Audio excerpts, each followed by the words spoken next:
Bueno, buenas noches, ¿cómo están? A todos los que no saludé. Vamos a tener este tiempo una reflexión sobre el pasaje de San Juan del capítulo 13. Vamos a ver los primeros 11 versículos. Acá tengo como título: Jesús lava los pies de sus discípulos. Vamos a ver un fragmento, después, bueno, seguramente el miércoles que viene vamos a seguir viendo esta parte. Y vamos a empezar a leer desde el versículo 1, que dice: Antes de la fiesta de la Pascua, sabiendo Jesús que su hora había llegado para que pasase de este mundo al Padre, como había amado a los suyos que estaban en el mundo, los amó hasta el fin. Y cuando cenaban,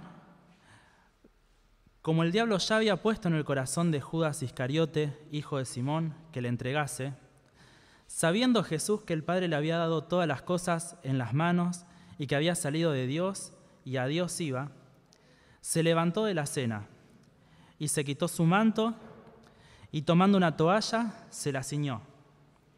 Luego puso agua en un lebrillo y comenzó a lavar los pies de los discípulos y a enjugarlos con la toalla con que estaba ceñido. Entonces vino a Simón Pedro y Pedro le dijo: Señor, ¿tú me lavas los pies? Respondió Jesús y le dijo: Lo que yo hago, tú no lo comprendes ahora, mas lo entenderás después. Pedro le dijo: No me lavarás los pies jamás. Jesús le respondió: Si no te lavare, no tendrás parte conmigo. Le dijo Simón Pedro: Señor, no solo mis pies, sino también las manos y la cabeza. Jesús le dijo: El que está lavado no necesita sino lavarse los pies, pues está todo limpio. Y vosotros limpios estáis, aunque no todos. Porque sabía quién le iba a entregar, por eso dijo: no estáis limpios todos. Bueno, ¿cuál es el contexto en que ocurre esto que leímos? Esto ocurre en la conocida como la última cena, en la cena del pan y del vino, aunque Juan no va a contar esa parte, no lo va a mencionar, pero sí sabemos que es en esa misma cena. Si se fijan, bueno, Juan no escribe esta parte, sino que Juan se va a concentrar más en los aspectos del corazón de Jesús y en lo que Jesús les contó en las enseñanzas que él les contó a sus discípulos. Juan va a mencionar el lavamiento de los pies. Más adelante, desde el capítulo 13 hasta el 17, va a contar las enseñanzas que Jesús les dio íntimamente a ellos, a sus discípulos, y habla acerca de la traición de Judas. Y bueno, ¿y por qué Juan omite esto del pan y del vino? Quizás sea probablemente porque Juan lo escribió mucho después y ya era algo que la iglesia, que los cristianos ya lo sabían. La institución de la cena era algo que ya estaba establecido. Y en lugar de repetirlo, como decíamos, Juan se enfocó más en la actitud que tenía Jesús de servicio y de amor, y que está un poco en relación con el pan y el vino. Si vemos más o menos la cronología de las cosas, cómo fueron pasando, primero Jesús llega con los discípulos al aposento alto, comienza la cena. Después, en algún momento de la cena, sobre todo quizás al principio, Jesús se levanta y empieza a lavar los pies a sus discípulos. Después probablemente instituye la cena del Señor. Después da las enseñanzas y después se van al huerto de Getsemaní. Pero si vemos el versículo 1 de esta porción que nos tocó, va a hablar, bueno, antes de la fiesta de la Pascua, sabiendo que Jesús, que su hora había llegado para que pasase de este mundo al Padre, como había amado a los suyos que estaban en el mundo, los amó hasta el fin. Los amó hasta el fin no es solamente un fin cronológico de que los amó hasta el momento del fin de sus vidas, sino que también habla de un amor completo, un amor pleno, un amor condicional. Como cuando nosotros decimos te amamos hasta el infinito, hablamos acerca de ese espacio, pero es un amor completo. Jesús amó hasta el fin a los suyos, aún sabiendo que sus discípulos le iban a fallar, aún sabiendo que Judas lo iba a traicionar, que Pedro lo iba a negar 3 veces y que los discípulos lo iban a dejar solo yendo a la cruz. Aún así, Él los amó. Y de esa misma manera también nos ama a nosotros. Él sabe cómo somos, Él sabe que somos pecadores, sabe que muchas veces le fallamos, que le somos infieles, que muchas veces lo negamos. Pero como dice en Romanos 5:8, el versículo conocido, mas Dios muestra su amor para con nosotros, en que siendo aún pecadores, Cristo murió por nosotros. Y esa es la mayor muestra de amor, y Jesús nos sigue amando de esa manera. Y ahora fíjense el versículo 2, que va a contar algo un poco peculiar. Dice, cuando cenaban, como el diablo ya había puesto en el corazón de Judas Iscariote, hijo de Simón, que le entregase. Acá hay una palabra clave que es puesto en el corazón. Ahí yo había buscado que en el griego esta palabra, que quizá la pronuncie mal, pero dice valió o valio, significa arrojar, introducir, implantar. El diablo se ve que introdujo una idea en el corazón de Judas y fue un acto de influencia, no fue una posesión. Después más adelante en el pasaje se va a hablar de posesión porque va a decir que el diablo entra en Judas, pero en este momento el diablo le va como a susurrar una idea, le va a implantar una idea en el corazón de Judas. Y esto también nos muestra que Satanás opera a veces en el corazón cuando el corazón está abierto al pecado. Si nosotros vemos, Judas ya tenía codicia. En el capítulo anterior se mencionaba que Judas buscaba juntar el dinero y robaba de las ofrendas, que él quería hacerse rico y él ya en el corazón tenía este deseo. Y esto nos enseña que no podemos jugar con el pecado pensando que nadie se va a enterar o que quizás es algo que solamente Dios y nosotros sabemos. El diablo también puede usar eso para después implantar ideas, implantar cosas que después nosotros llevamos a la acción. En Santiago 1:14 también es otro versículo conocido. Va a hablar de que cada uno es tentado cuando de su propia concupiscencia es atraído y seducido. Y después va a decir, y el pecado siendo consumado da a luz la muerte. La tradición de Judas se gestó desde mucho antes, cuando ya el corazón estaba lejos de Jesús, cuando él amaba más el dinero en este caso. También en Proverbios 4:23 va a decir de la importancia de cuidar el corazón, ¿no? Sobre toda cosa guardada, guarda tu corazón porque de él mana la vida. Es clave para no ceder ante las tentaciones e ideas del enemigo.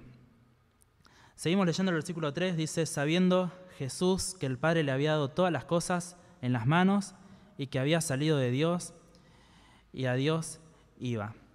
Y este versículo es importante para todo lo que viene después, porque acá está el fundamento interno en el que Jesús, él sabía quién era, él sabía que el Padre le había dado todo en sus manos, él sabía que él mismo era Dios. También, en Mateo 28:18 nosotros conocemos que dice, toda potestad me es dada. Jesús sabía que había salido de Dios. También conocemos ese pasaje que dice en Juan 1, en el principio era el Verbo, y el Verbo era con Dios y era Dios. Y también sabía que a Dios iba. Jesús también sabía que su destino era la eternidad y su gloria eterna. Pero justamente después de afirmar esta gloria, este poder que tiene Jesús, que él sabía que era Dios, ¿él qué hizo? Se puso en el rol de un esclavo. Si él sabía quién era, él podía decir, yo soy el maestro, soy el más importante, puedo venir como un rey, pero aún así él se humilló y no fue un rey en la tierra, no fue un poderoso, llamémosle, sino que él estaba caminando con sus discípulos tan humildemente en esa mesa, y no solo eso, sino que también se humilló hasta lo más profundo, fue como un esclavo que le lavó los pies a sus discípulos. El contraste es intencional. En Filipenses 2:6 también, otro pasaje conocido, habla de esto de que el cual, siendo en forma de Dios, no estimó el ser igual a Dios como cosa a que aferrarse, sino que se despojó a sí mismo, tomando forma de siervo, hecho semejante a los hombres. Y acá vemos que Jesús, se humilló y nosotros también debemos tomar este ejemplo. Más adelante vamos a ver que él menciona que esto también lo hizo para que veamos en él un ejemplo, pero la verdadera autoridad sirve, es alguien que se pone en servicio a los demás, no es alguien que se impone para que los demás le sirvan, sino que también se pone en servicio. Y pensando en esto, en nosotros, ¿cómo usamos nuestros dones? ¿Cómo usamos nuestra posición, nuestro lugar en la iglesia? ¿Servimos? ¿Queremos ser servidos? ¿Lo hacemos como un acto de humildad o lo hacemos para que los demás nos reconozcan, que nos vean? Después va a seguir mencionando en el versículo 4. Se levantó de la cena y se quitó su manto y tomando una toalla se la ciñó. Esto de se levantó de la cena también nos muestra un poco la costumbre que ellos tenían, que ellos comían en unas mesas que eran bajas, no usaban sillas, sino que se ponían en el suelo, se recostaban y ellos comían prácticamente muy cerca del piso y ellos estaban expuestos a los pies de los demás. Los pies estaban cerca de la comida, los pies estaban cerca uno de otros y por eso también era importante esto de lavarse los pies cuando uno iba a comer. Y habla de que él se quitó su manto. Era una prenda que ellos tenían exterior y que era un poco rebajarse porque los que no tenían el manto eran los sirvientes justamente. Y no solo eso, sino que tomó una toalla y se la ciñó. Que esto también lo hacían los siervos más bajos. Era una costumbre cuando ibas a una casa, los que tenían esclavos, ni siquiera eran esclavos judíos, eran esclavos gentiles, los que le lavaban los pies a los invitados para comer. Después dice, puso luego agua en un lebrillo, que era como un balde, una palangana, un recipiente, y dice, y comenzó a lavar los pies de los discípulos y a enjugarlos con la toalla con la que estaba ceñido. ¿Y qué pasaba? En esa época los caminos eran todos de tierra, claramente no había nada pavimentado, ellos tenían que caminar y no usaban un calzado cerrado, usaban sandalias y luego de las caminatas que tenían todo el día, los pies estaban llenos de polvo, de tierra, de todo lo habido por haber, así que imagínense cómo serían los pies de ese momento, ¿no? Nada lindo, nada agradable limpiar los pies de otras personas. Y esta acción de limpiar tenía una carga simbólica de honra, de hospitalidad, de humildad. Y ahora imagínense esta escena, ¿no? Jesús lavando los pies de Judas, que iban a ser esos mismos pies que iban a ir ante los principales sacerdotes a entregarle. Y Jesús sabía todo eso y aún así Él le lavaba los pies.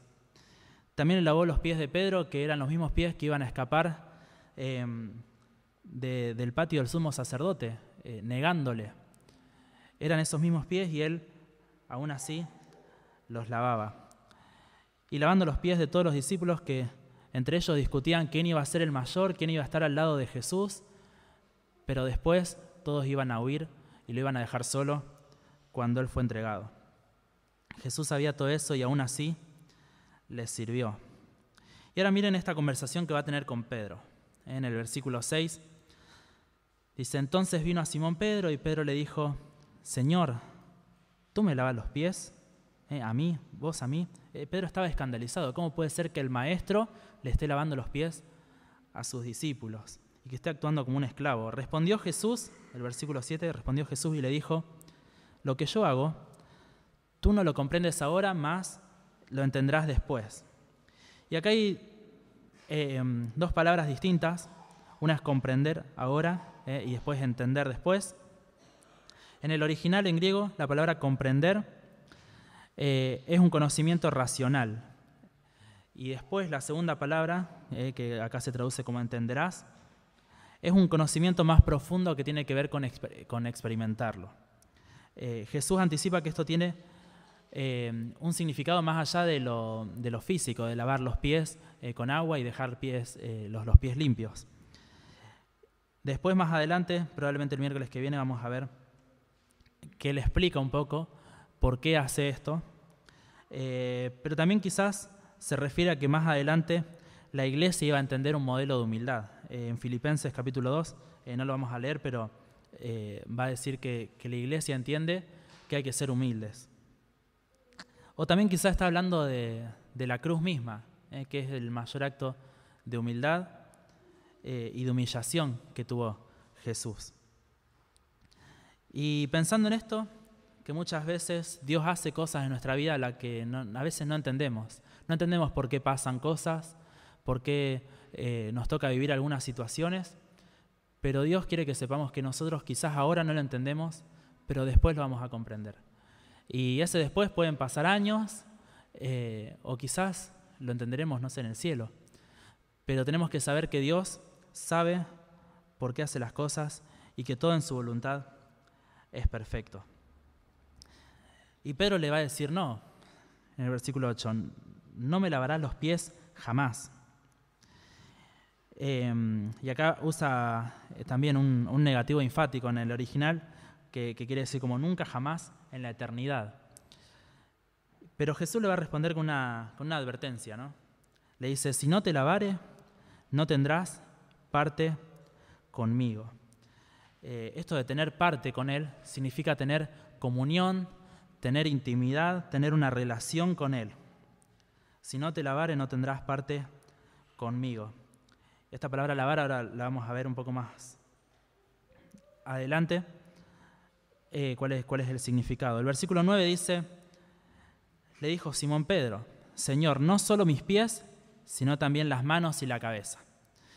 Y acá Pedro, con este carácter que lo caracteriza, valga la redundancia, pasa de un extremo a otro. Primero le dice que no, que nunca jamás me vas a lavar los pies, y después le va a decir, bueno, si me lavas los pies, lavame las manos, lavame la cabeza. Parece como un entusiasmo que tiene exagerado. Y Jesús le va a aclarar y le va a decir, el que está lavado no necesita sino lavarse los pies, pues está todo limpio, y vosotros limpios estáis, aunque no todos. Y acá también vamos a hacer una distinción entre dos cosas, ¿no? El que está lavado implica una limpieza total. En el original esta palabra lavado es distinta a la que viene después, que quiere decir como un baño completo. El que está limpio por completo, el que está enteramente bañado, digamos. No necesita sino lavarse los pies. Este lavarse es una limpieza parcial, una limpieza cotidiana que tiene que ver con el día a día.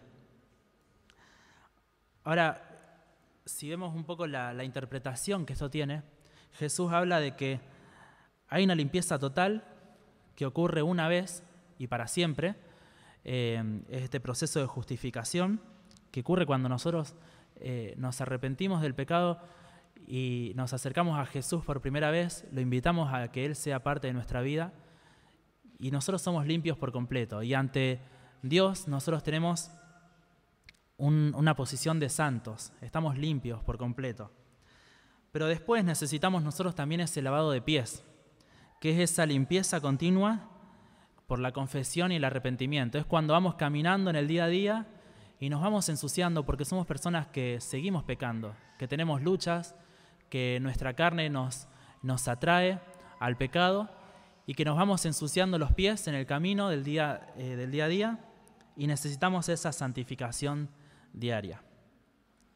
En 1 Juan 1:9, este pasaje que dice, si confesamos nuestros pecados, Él es fiel y justo para perdonarnos y limpiarnos de toda maldad. Sabemos que todo creyente ya está limpio, no necesita volver a pedir perdón para salvación, para justificación, pero sí necesita venir cada día ante Jesús y decirle, lavame los pies, lavame de este pecado que tengo en el día, limpiame, quizás hasta de pecados que no sabemos que son pecados. Podemos pedir perdón por eso. No basta con estar bien hace años y pensar que, bueno, como Cristo ya me salvó y la salvación no se pierde, no hace falta que le pida cada rato perdón. No, sí, Jesús quiere que nosotros nos acerquemos a Él y le pidamos esto, que nos lave los pies. Y el versículo 11 es el último que vamos a estudiar. Dice, porque sabía quién le iba a entregar.